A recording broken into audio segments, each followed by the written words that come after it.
నేను మీ Pratyusha. Welcome to PSR news. ముందుగా పిఎస్ఆర్ ప్రేక్షకులకు అభిమానులకు శ్రీరామనవమి శుభాకాంక్షలు. హిందూ మతంలో శ్రీరామనవమికి ఎంతో ప్రాధాన్యత ఉంది.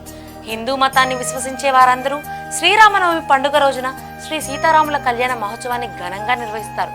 అదేవిధంగా శ్రీరాముని ఆలయాలు, ఆంజనేయుని దేవాలయాల్లో ప్రత్యేక పూజలు నిర్వహిస్తారు. ఈ నేపథ్యంలో ఈసారి శ్రీరామనవమి ఎప్పుడొచ్చిందో, శ్రీరాముని ప్రాముఖ్యత, శ్రీ సీతారాముల కళ్యాణ విశిష్టత, పూజా విధానాలు ఎలా ఉంటాయో ఇప్పుడు తెలుసుకుందాం. ముందుగా హిందూ మత విశ్వాసాల ప్రకారం దశరథుడు, కౌసల్య దంపతులకు శ్రీరాముడు జన్మించారు.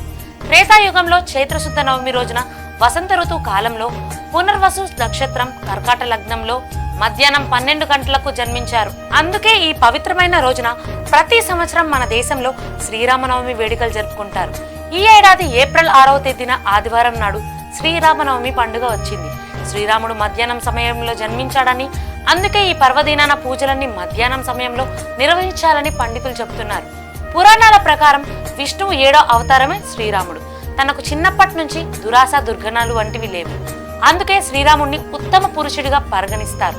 తన బాటలోనే నడవాలని ఇప్పటికీ పెద్దలు చెబుతారు. తన రాజ్యంలో ఎవరికి ఏ కష్టం రాకుండా ఆదర్శవంతమైన పాలన సాగించారని చరిత్ర ద్వారా తెలుస్తోంది. అంతేకాదు, శక్తివంతమైన శత్రువులను సంహరించి బడుగు బలహీన వర్గాలకు అండగా నిలిచారు. అందుకే శ్రీరామనవమి వంటి రోజున రామయ్య ఆశీస్సుల కోసం, తమ జీవితంలో విజయం కోసం ప్రార్థిస్తారు. శ్రీరాముని ప్రాముఖ్యత ఇప్పుడు తెలుసుకుందాం. రామాయణంలో శ్రీరాముడికి వశిష్ఠ మహర్షి నామకరణం చేశారు. ఇందులో రమంతే యోగినో యత్ర రామ అని ఒక అర్థం. శ్రీరామనవమి రోజున రామనామ స్మరణం చేయడం వల్ల అనేక రెట్లు పుణ్యం ఫలితం లభిస్తుందని చాలా మంది నమ్ముతారు. శ్రీరామనవమి రోజే సీతారాముల కళ్యాణం జరిగిందని, పట్టాభిషేకం కూడా ఇదే రోజు జరిగిందని చెప్తారు. అందుకని తెలుగు రాష్ట్రాలతో పాటు దేశవ్యాప్తంగా సీతారాముల కళ్యాణం నిర్వహిస్తారు. రామనవమి నాడు ప్రత్యేక పూజలు చేయడం, కళ్యాణం నిర్వహించడం, రామ మంత్రాలు జపించడం వల్ల 1000 రెట్ల ఫలితం కలుగుతుందని విశ్వసిస్తారు. అంతేకాకుండా రామనామాన్ని అత్యంత భక్తి శ్రద్ధలతో జపించడం వల్ల అనేక సమస్యల నుంచి ఉపశమనం లభిస్తుందని పండితులు చెబుతున్నారు. ఇప్పుడు పూజా విధానం గురించి తెలుసుకుందాం. శ్రీరామనవమి రోజున సూర్యోదయం కంటే ముందే నిద్రలేవాలి. మీ ఇంట్లో మామిడాకులు, కొబ్బరికాయను కలశంపై ఉంచాలి.